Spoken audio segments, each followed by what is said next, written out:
What's up, y'all? Kyle Hamilton here. I want to give a quick shout out to Lucas, Connor, and Ryan in the Week Zero podcast. Jackson rolling out, 3rd and 7 after the penalty, and it's a completion to Kuma. He's still running. Kuma breaks free against a tired defense as the Hokies deliver the dagger here in Tallahassee. Empty look for Richardson. Oh, that is danger! Oh my! Keidron Smith cuts inside, and he's gonna pick six it in the swamp. Cat scratch fever Smith. DJ is picked off, intercepted again by Benjamin Morrison. Here goes Morrison down the sideline. Can he go? Yes, he can. Touchdown, pick six, Benjamin Morrison. Nix drops back underneath. Touchdown, Ducks. Wow. Chase Counter.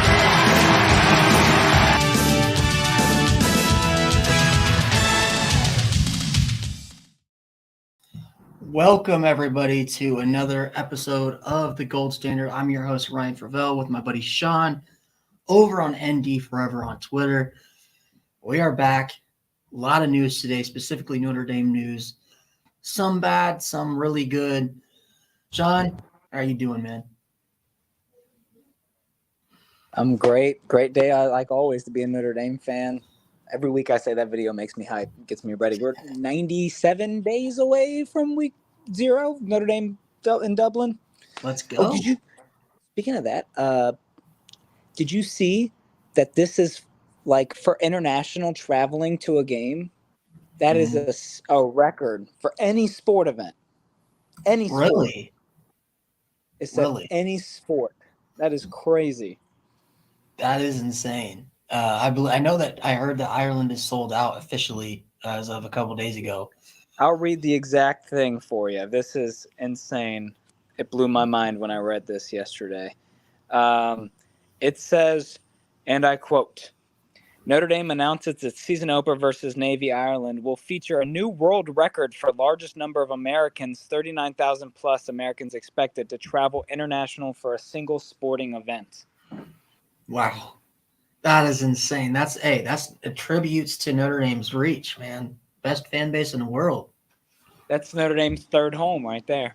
Yeah, exactly. So let's go ahead and get into it, Sean. Obviously, some of the biggest news came out earlier this morning. Owen Waffle, who's been committed to the Irish since May of 2022, decides to decommit today, of all days. So first things first, what are your thoughts on this decommitment, and what do you think? I mean, I've seen obviously people that are non-Notre Dame fans are saying, oh, it's just he decommitted because he'd rather go to Michigan than Notre Dame. Notre Dame didn't part ways, whatever that BS is. First of all, what were your initial thoughts when you found out that Owen Waffle was decommitting, and your thoughts afterwards after we found out everything that came out? I was shocked. He seemed like a Notre Dame kid when I first was looking at it. So I was like, there's no way he wanted to decommit. I do think this is the staff saying there are other targets that they believe they can land that could be better. And this is him getting pushed out of the class. Michigan will land the scraps. I mean, he's a very talented player. He started out as a high 4-star. He's kind of fallen to a 3-star a bit. I still think he's a really good interior defensive lineman, and that's why I thought the Irish would keep him, because they have a lot of edges. They fight for position. They got good linebackers. They don't really have somebody in this class that's going to be inside on the defensive line. So I was surprised of his decommit. Maybe they know something about Justin Scott. There's also TJ Lindsey, I think his name is, that the Irish are really like, and a very similar player to Owen. And it's disappointing. I was kind of excited to be like, use his name as Waffle when he landed in South Bend, but I don't know what to think about it, because I do think it's the staff, and I've read that it's the staff pursuing other targets. I just feel with how they're recruiting on the interior defensive line with what they have committed and how it's going, it's a little bit of a surprise interior defensive line was something they pushed out. But I thought they could have taken more with the lack of per se depth we have this year. That would have been great for next year. But how do you feel on this? I feel like this is either one of two things. This is either Notre Dame has gotten really good news or intel in terms of Justin Scott, which we'll get into here in a little bit. I think that now with Owen Waffle's decommitment, I think at this point, Justin Scott goes from, he'd be a nice get to a must get. Like, you have to have Justin Scott in this class. You do. You just have to. You have to find some way to get him in this class. Otherwise, because I believe, isn't Owen Waffle the only defensive pure D tackle we have in this class? Or that we had? That's why I was surprised. So, and I know that another name that popped up was Sean Sevillano, who is a defensive lineman who Marcus Freeman personally loves a lot. Prediction just got logged for him to land with Notre Dame. He's a 3-star defensive lineman that is taking 3 official visits this summer to Ohio State, Notre Dame, and Auburn. So he's got some pretty big offers. So I know Notre Dame's looking to get him. The prediction just got logged today for him to land Irish. But all in all, I think this has to point to Notre Dame has really good feeling about landing Scott, Sevillano, and then I think it's either they know for a fact that they're either going to land Malachi Williams or they're going to land Elijah Rushing.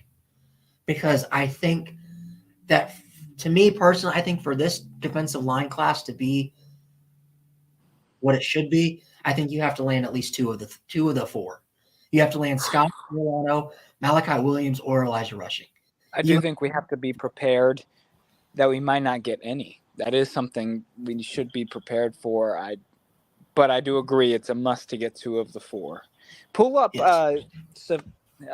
you're just mentioning, who just got crystal balled or predicted logged to Notre Dame, so they can see.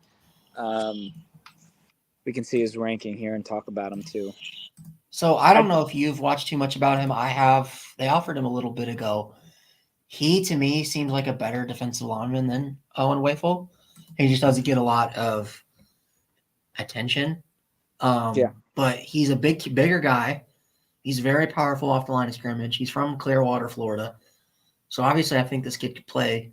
He plays in one of the top conferences in high school football in Florida. So I know his ranking's not too much to fall in love with, but from everything I've seen, I personally love him. I like his name. Sean. Yeah, Sean Sevillano. But, I mean, if you look at his offer list, Notre Dame, Ohio State, Auburn, that's nothing to scoff at. I mean, when your top 2 are Notre Dame and Ohio State, obviously you have some sort of talent there. But I didn't know if you actually found out exactly what happened with Owen Waffle, because there was an article that came out a couple hours ago that what ended up happening is Owen wanted to take an official visit, told Marcus Freeman that he wanted to take an OV to Michigan in June. And Notre Dame has decided that they're going to keep their commitment policy of if you take an official visit, they view you as a decommitment. So he was automatically decommitted when he called Marcus going Freeman to Michigan, no matter what. This is him saying it. I'm visiting. I'm going to have to commit here. That's what's going to happen. So that's how I look at it. But I mean, like I said, Michigan can get our scraps all they want. But yeah, moving on. Obviously we got a big commitment today from a 4-star edge who I think should be a top 100 player. I don't know how you feel, but Viper. He'll play Viper. 100%. Yes. From Katy, Texas, Logan Thomas. First of all, what are your thoughts on the commitment, and what do you like about Logan Thomas as we watch his tape here? Explosive. I would land. Texas Tech was good in this recruitment. He's from Texas, Georgia. So I'm not surprised. Georgia was these big Texas boys. Georgia was a preeminent big in his team in the recruitment too. Yep. It's like he's our third highest ranked recruit in this class now, right? So he's going to be the focal. He's the highest defensive commit we have. So I mean, On3 has him as the 105th ranked player, and then other have them as lower 100 ratings. But I think he's a top 150 player. He's going to play Viper and develop into a great Viper for us. I see him starting one day at Notre Dame. This is a great get. It makes up for the Owen Waffle loss. I mean, this dude's gonna be a beast. He's probably my second favorite defensive commit we have in the class. So I'm very pumped about him. What would be your comparison if you had to compare him to a current or former Notre Dame edge player?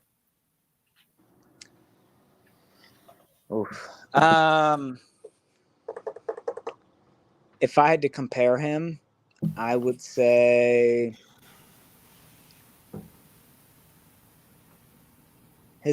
Stefan, maybe. Stefan? Yeah. Yeah, I've seen a lot of Notre Dame fans say he kind of reminds them of Jordan Botello. I don't see it. I was thinking that in my head, Botello, but Botello's got a different type of nastiness, like aggression when he plays. He doesn't seem as aggressive to me. What I saw from Jason Anya in the spring game, the spring game Anya he makes me think of, even though Anya is not going to play Viper and Thomas will. His explosiveness, how they look, are very similar to me. What about? How do you feel about an Isaiah Foskey with the length and the size? Foskey was a long-armed, very tall Viper. Logan, I'm not saying Logan Thomas does the same things, but the body type, the physical attributes he brings to the field remind me a little bit of Foskey. They have the same style in terms of like when they're at that Viper position, rushing off the edge of the standing up. Reminds me a lot of what Foskey would do at Notre Dame. I love he's 6'4". He's 2 inches taller than Botello, has an insane wingspan, and he has such an explosive burst. Expect him to be a top 150 player on every platform by the end of his senior year. I'm careful with comparing people to Foskey. I think he's a different breed. He's just a different type of guy, man. Foskey's elite. So I thought Foskey in my head a little bit, but I'm gonna save that comparison until I really find somebody that I can compare him to. But I do agree that he has some similarities. Logan Thomas, I think maybe it's tough because I do see Junior becoming a great Viper for Notre Dame. I think him and Thomas will be rotational over the years. Okay.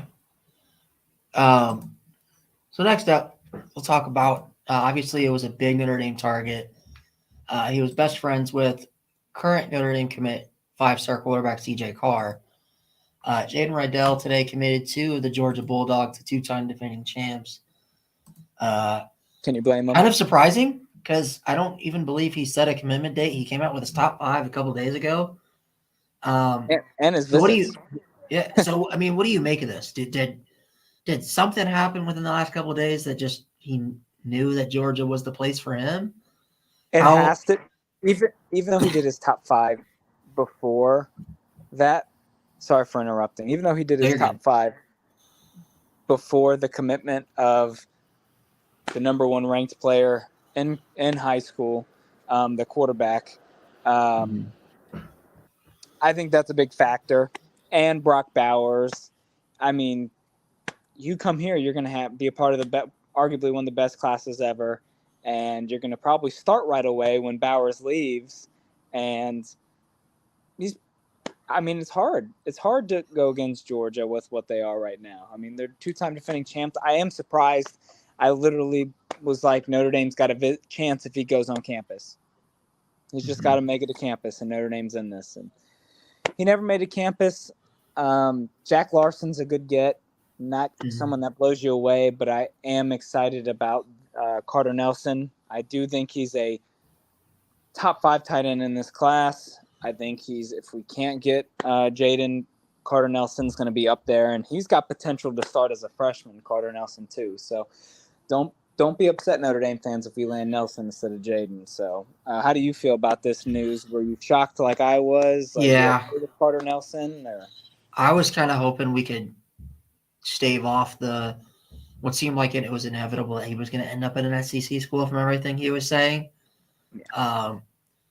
I was hoping we could push that off. I thought that, CJ Carr having them being best friends would help a lot more in that recruitment.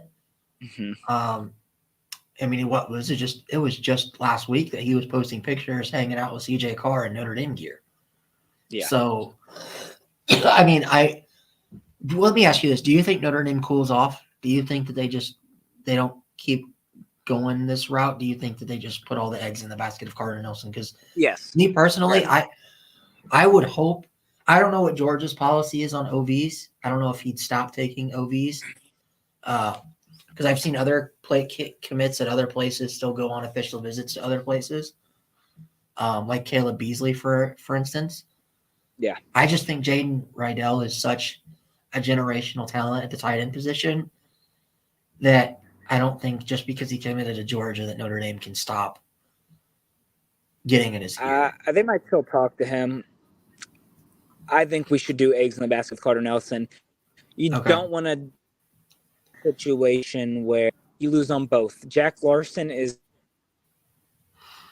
good enough to be, lone tight end class. You need to if you keep going with Jaden, you're going to lose out on Carter Nelson to Nebraska probably.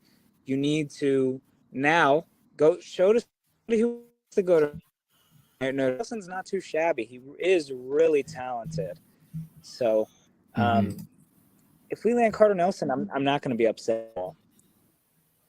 I think. And then my other question with this situation is, we've seen CJ Carr have relationships with a lot of these big recruits that Notre Dame is going after right now. Is it time to question CJ Carr as a recruiter, Sean? I mean, Are you CJ there? Carr. Yeah, there. Sorry. Yeah. I don't know if you heard my question, but last few seasons, CJ Carr has been one of the top recruiters for Notre Dame with a lot of these bigger recruits, with Ryan Wingo, Jeremiah Love, Jeremiah McClellan, Jaden Rydell now, Quanzi Gilmer. Should we start being concerned about CJ Carr in terms of being a lead recruiter for a class when a lot of these guys he's quote-unquote best friends with don't end up going to Notre Dame? It shouldn't be concerning. Notre Dame's not for everybody. And, he's best friends with these guys that are top recruits. They're going to go elsewhere. So we're putting together a great class. CJ Carr has been a great leader, the leader of this class. He's no Blake Fisher when it comes to recruiting, but he's still a great recruiter. He's doing the best he can. He's in high school. I don't expect him to. I mean, I don't think it's concerning at all. Now, if we lose Justin Scott, come on, man, be a little more influential with that. But yeah, I mean, how I look at it is, what's the difference between CJ Carr and Cam Williams trying to get these 5-star kids to come to Notre Dame than these 5-star quarterbacks that are at Alabama, Georgia, Tennessee getting in the ears of these kids to come there? Like, especially if a lot of those kids that are 5 stars at Tennessee or Georgia aren't best friends with Ryan Wingo. They aren't best friends with Jeremiah McClellan. So, yeah. I mean, what's the difference there? Why is Notre Dame not able to get my best friend goes to school there, wants me to go there. I want to go play with him. That's a tough thing, and that's why I thought Will Shipley was a lock at Notre Dame because of Tyler Buckner. Same reason.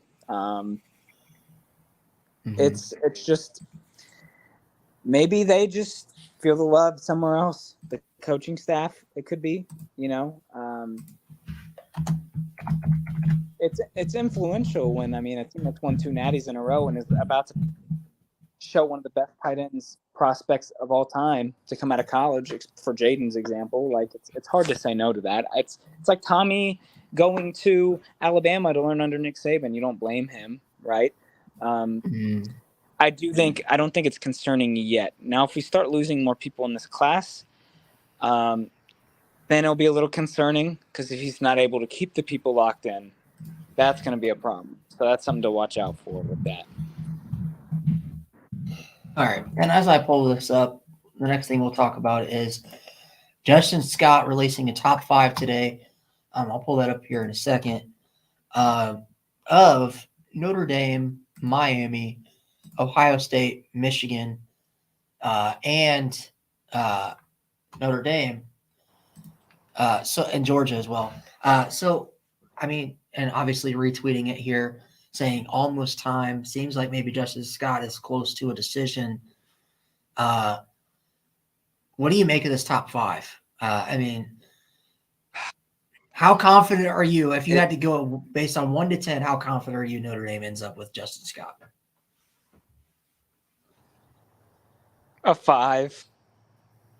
A 5? Okay. I'm a 5. I'd say a 6. I'd say 6 or 5. I'm saying 5 because I really do feel like it's 50-50 with Notre Dame, Miami right now. But it makes me so mad because he was about to commit to Notre Dame. He had a commitment date and everything, right? He was literally going to commit. And I do think when he goes back on campus, it's going to be big. Roll out the red carpet for him. But this is a Notre Dame Miami battle. Don't count out Georgia in this either. It's. I'm not confident. I'm not. This is one that we're going to have to slowly watch for, see if the staff can land. This is honestly probably the biggest recruiting get that they need to get in the last 5 years. This is even bigger than Keon Keeley. You say that's even bigger than Keon Keeley?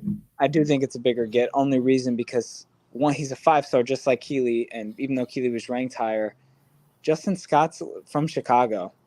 He's from there. You have to land the people in your area. You just have to. He's literally in Notre Dame's backyard. He lives an hour and a half away from campus. So, I think, Sean, you're having technical difficulties. To go to Alabama. Huh? I said it's not like Keeley, where his mom wanted him to go to Alabama. His mom wants him to go to Notre Dame. So, how do you feel about this? Well, I'm going to say this right now. Take it for what you will, but in this graphic, the only team he's wearing a helmet for is Notre Dame, so therefore he's going to Notre Dame. All jokes aside, why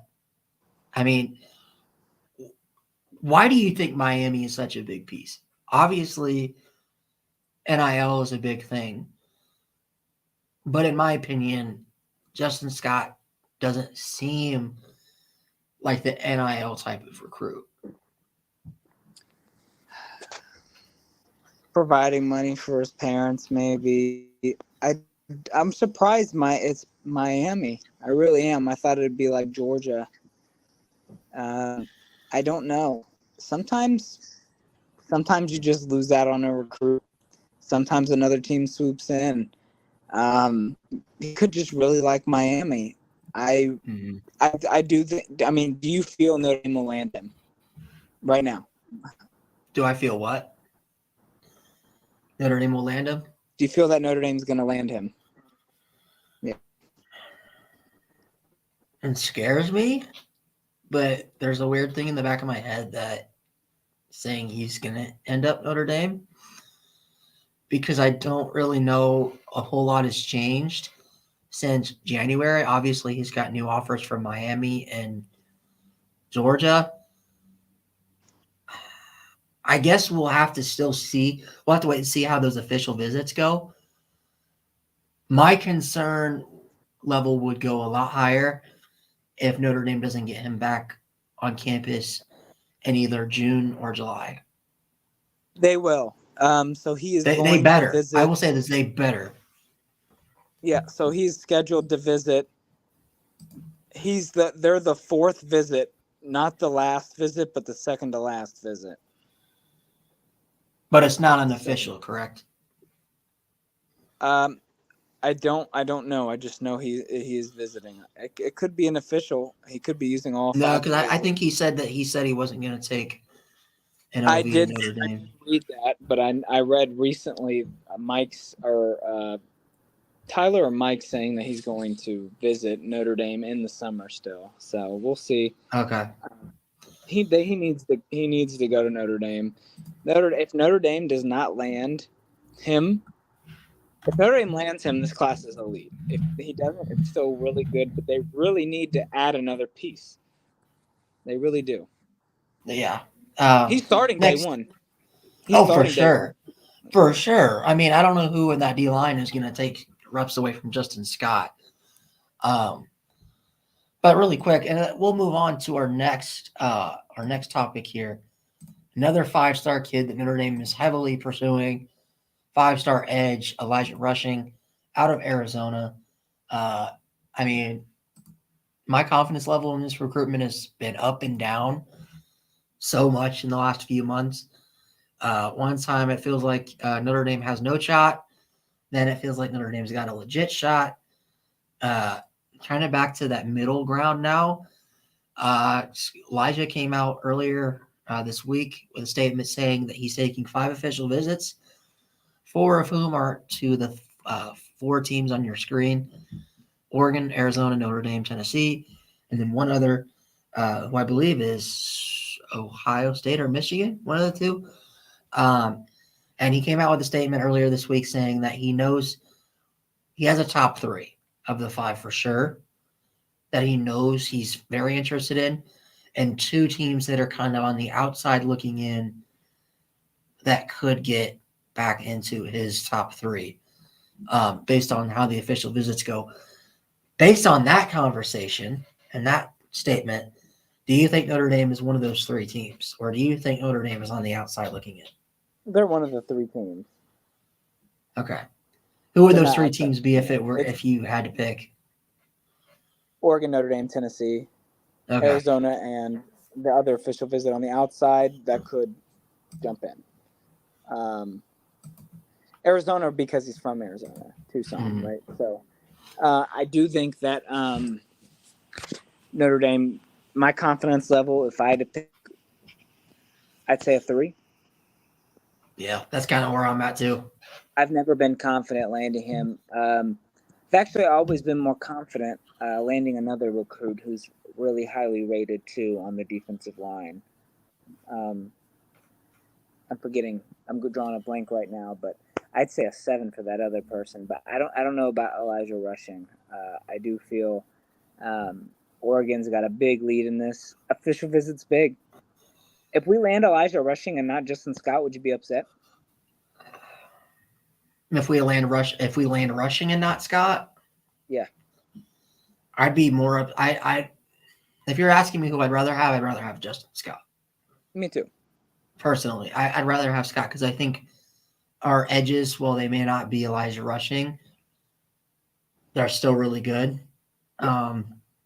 So I'd rather have Justin Scott, but if you're asking me I want both. That class, okay. If Notre Dame gets Elijah Rushing and Justin Scott, in my opinion, that's a verified top 5 class. To finish as a top 5 class? That might be a top 3 class if you get both. Depends on the recruiting site. I hate how On3 has them at 8 because it's NIL shit. But I say right now they're going to finish about 8 or 9. If they do land those, I say they finish about 6. With both Rushing and Scott? That's 2 5-stars right there. Yes, but the rest of their class is... last year it was so balanced with how many great 4-stars we had. It's right now, if we land those, it's like great 5-stars and then some low-ranked 3-star prospects. So I don't know. This is tough. Can you pull up for me the defensive line offers on On3? I'd like to see that because there's somebody that I'm drawing a blank on that I want to mention. Let's see. I told my wife today the game time is 7:30 for the USC game and night game, and she was like, "Ooh, it's gonna be a good one. That's gonna be game of the year," she said. Do you think both of those night games, Ohio State and USC, are game day games? No, not both. One of the two. No. It's probably gonna be Okay. Ohio State because they're not going to South Bend twice. I hope it's USC. I know it's gonna be Ohio State just because green out and all that. But if they save it, I got to look at the games. Actually, I I'm gonna believe go. it's already. I believe College Game Day already said Notre Dame, Ohio State. Let's see. Oh, are you talking about Edge or are you talking about Edge. Edge? Marquise Lightfoot? Is that the guy you're Yes. talking about? Yep. I'm pretty confident with him ending up Irish. I haven't heard much about Notre Dame and him. Is there a reason for that? He's just very. I Quiet. say our confidence level is a 7. He eventually lands with the Irish, but he's. It's funny because look how close everything is. You don't hear much because it's tough to explain. He's like one of those kids who you have no idea, right? Mm-hmm. I just got a gut feeling with this one that the Irish are going to pull this one out. If they don't land Scott or they don't land rushing, they're going to put all the eggs in the basket for him. And he's a really good player. I think he ends up Irish. I know that Notre Dame was very heavily after him last year when he was a 3-star. Mm-hmm. And it's just weird to me that Notre Dame has cooled off as much. Like, I think Mike came out with an article a couple months ago that said that they've kind of cooled off on Marquise Lightfoot. But Lightfoot did say when he does talk to Freeman, which is not as much as it used to be, Freeman makes him seem like he's a top priority for them. But it's just odd because other Notre Dame prospects that you'd think are considered, guys that they really want, like Justin Scott, Elijah Rushing, it seems like Notre Dame makes more contact with them on a weekly basis than they do with Marquise Lightfoot, which is kind of odd. Why? He's from Chicago. He's a top 150 player. I don't know. That's the thing I've been asking is he's a Notre Dame kid. His family is very pro Notre Dame, but Notre Dame just hasn't been very involved in his recruitment for over a year. We'll see how it ends, but I got a feeling we'll see that. We'll see about that. Since we mentioned it, last thing I guess I'll ask for you to pull up. I do want to see the schedules for the weeks of the USC and Ohio State games because if like Alabama's playing USC one of those weeks, it's probably going to be the other, right, or something of that nature. Because USC Notre Dame is on rivalry week versus Ohio State Notre Dame not. That'd be pretty cool if game day was when I was down there. Notre Dame Ohio State week 4, correct? Yes.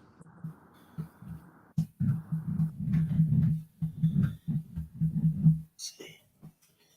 All right, so this is week 4 college football schedule. Let's see. So we got big games, Texas Baylor. Meh. LSU Arkansas. Meh.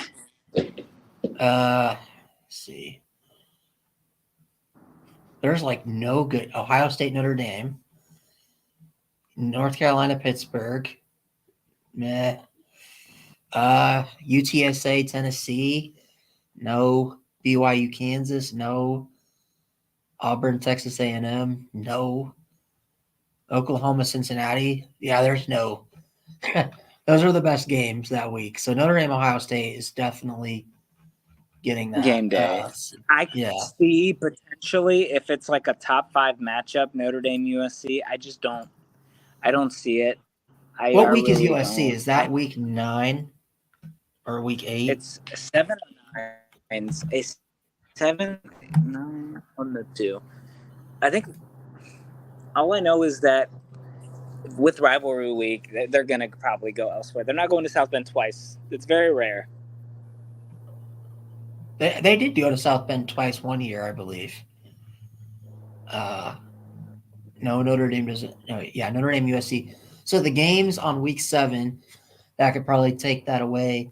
would be Oregon, Washington, Arkansas, Alabama, Syracuse, Florida State.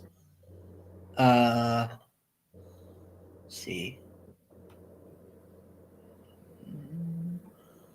UCLA, Oregon State. Let's see. Texas A&M, Tennessee, Miami, North Carolina. I could see Texas A&M, Tennessee. Tennessee being a top team. Texas A&M, good program. I don't know. I think if anything, it's going to be Oregon, Washington because of how good those teams are going to be. Michael Penix and Bo Nix. I could see that too. But I could see I don't know. What about Notre Dame, Clemson? Could that be game day at Clemson? Later I on think that's more likely of Notre Dame getting twice in 2 games in South Bend. Okay.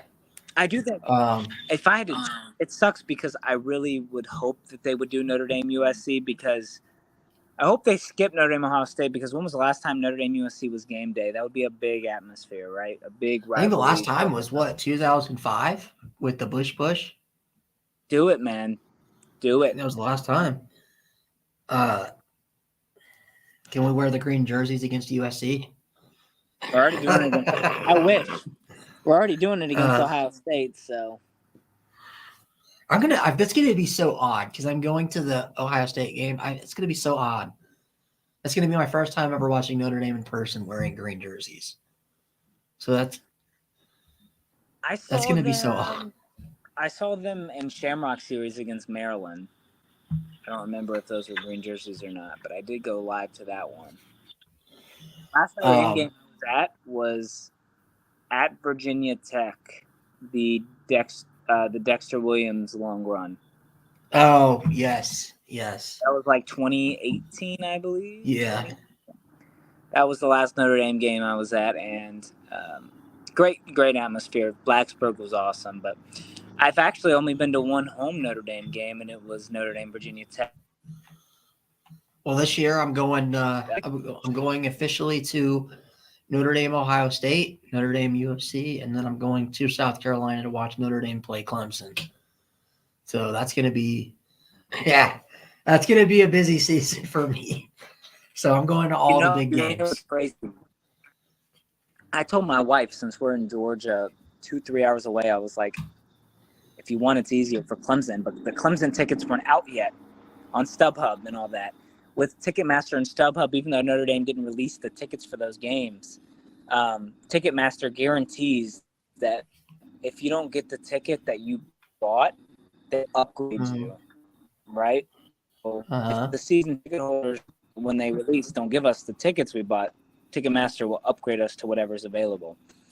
But Clemson wasn't out, and USC was, and she got me. I'm more excited for South Bend anyway than I would at an away game for Clemson. Hey man, I tell you what, like when our buddy Andrew, who we started this podcast with, the Week Zero podcast, big Clemson fan. He went to college in Clemson, and he always told us, he said, "What I don't care what fan of what team you are, watching a football game at Clemson Stadium at night." Or when they do that, the when they come down, they touch the rock and everything, is a must see atmosphere.